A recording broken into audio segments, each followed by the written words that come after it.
तो कभी आपने ऐसा इंसिडेंट हुआ है कि आपको किसी की आवाज़ सुनाई दी, आसपास कोई ना हो तब भी आपको आवाज़ें सुनाई दे रही हैं, आसपास किसी की हलचल हो रही है, आपको कोई दिखाई नहीं दे रहा। तो यही कहानी है आज की। और आइए गाइस शुरू करते हैं। मेरा नाम है परीक्षित कुमार और इस चैनल का नाम है हिमाचल फ्लाइट्स। आइए डरावनी कहानी से एक बार फिर से शुरुआत करते हैं।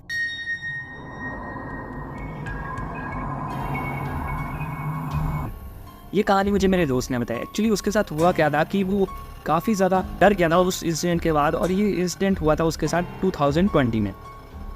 और 2020 में एग्जैक्टली हुआ क्या था कि कोरोना के टाइम से पहले की बात है कि एक्चुअली हुआ क्या कि वो लड़का अपनी नानी के घर जा रहा था। ठीक है, तो नानी घर जाने के लिए कोई प्रॉब्लम नहीं, हमेशा तो जाता रहता था। उसके लिए तो सब रास्ते अनजान नहीं थे, सब रास्ते कॉमन थे जहाँ पे वो ऑब्वियसली जाया करता था।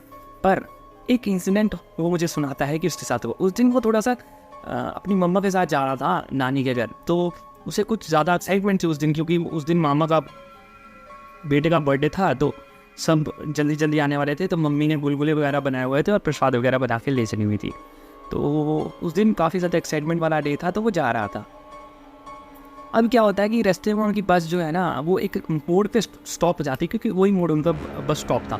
उसके आगे उन्हें पैदल जाना था। अब उनकी मम्मा ने बोला कि शाम भी होने वाली है, एक काम करते हैं हम दूसरे रास्ते शॉर्टकट से जाते हैं। और शॉर्टकट भी उनके लिए कोई अनजान रास्ता नहीं था, कॉमन रास्ता था, बस थोड़ा सा साइड में थोड़ा सा शमशान घाट था जहाँ पे लोगों को जलाते हैं, वो जगह थी।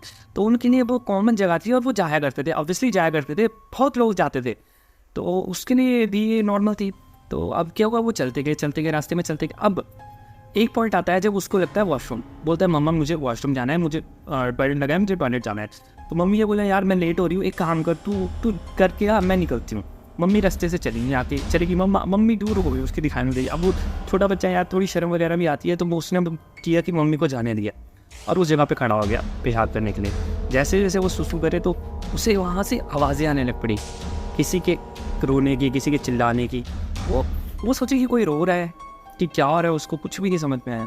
थोड़ी देर तक तो वो रहा, फिर अचानक से ओए ऐसी आवाज़ आई, वो वहाँ से भाग कर चले गया।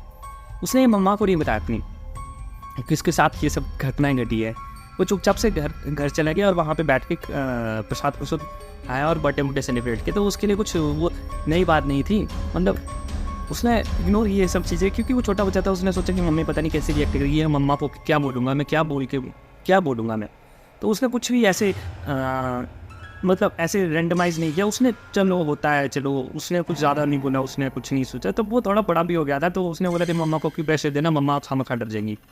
ये हुआ 2-4 दिन के बाद उसको किसी के होने का एहसास होने लगा। आसपास कोई है, कोई चल रहा है, रात को चलने की आवाज़ें आ रही है, कोई किसी के ठक ठक की आवाज़ें आ रही है, ये सब के साथ इंसिडेंट होने लग पड़े। एक बार की बात है, एक शाम की बात है, उसकी मम्मी चली गई हुई थी शाम को कहीं पे, और घर में कोई नहीं था। पापा वगैरह भी, पापा उसके फौज में काम करते हैं, तो चले घर में कोई नहीं था। एक बूढ़ी दादी थी, वो घर में बैठी हुई थी अकेले अपने रूम में, भजन कीर्तन का तैयारी करी थी। तो उसने देखा कि दूर से एक औरत उसको हाथ से ऐसे बुला रही है कि आजा मेरे पास, आजा आजा। वो अचानक से उसको पता नहीं क्या वो औरत ये सब जाने लग पड़ा।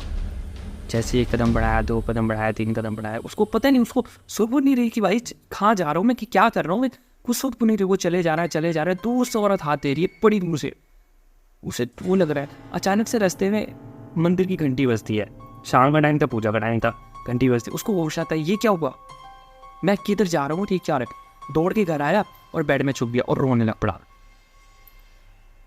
पड़ा। दादी वहाँ पूजा कर रही है, दादी को रोने की आवाज़ सुनाई दी थी, ये कौन है। उन्होंने पूछा कि क्या हुआ, वो बंदा बताया ना कि क्या हो रहा है उसके साथ। उसको कोई औरत दिख रही, रात को औरत दिख रही है भाई, उसका डर के मारे बुरा हाल है। और ये पता है, ये जो कहानी होती है ना, ये रियलिटी में एक्चुअल में कहानी घटी होती है ना, वो इतनी ज़्यादा वो डरावनी या इतनी ज़्यादा वो देने वाली नहीं होती। कभी कभार ना गूज़बम्स आ जाते हैं उनको सुनकर, और मेरे हाथ में गूज़बम्स आ रहे हैं, क्योंकि ये रियलिटी में, वो जब रियलिटी में चीज़ होती है, बनाई चीज़ का अलग, दोनों अलग अलग चीज़ें हैं। बनी हुई चीज़ में तुम मसाला वगैरह डाल सकते हो, लेकिन जो रियलिटी में चीज़ें होती है उसमें कोई मसाला नहीं है, तो वो एक्चुअल में घटी होती हैं। तो क्या हो रहा है, तांत्रिक को बुलाया गया। उसके बाद 2-4 दिन के बाद उसको पता, जब घर वालों को पता लगा, तो तांत्रिक ने जादू टोना किया। तो उसको घर वालों को 3 लाइटें उठती दिखाई दी उसके बंदे के ऊपर से, किसी का जादू, किसी ने किसी ने प्रेत उसके ऊपर छोड़ दिया था या उसके ऊपर प्रेत चिपक गया था, वो जैसे उसने उधर पेशाब गया था तो उसके ऊपर प्रेत चिपक गया। अभी भी उसको बीमारियाँ वगैरह होती चलो, लेकिन पहले से काफ़ी ज़्यादा बेटर है वो। बट हाँ, उसको जो इंसिडेंट हुआ है ना, उसको भाई उसको उसका नाम भी नहीं लेना चाहता, वो ऐसा खतरनाक इंसिडेंट था, ठीक है।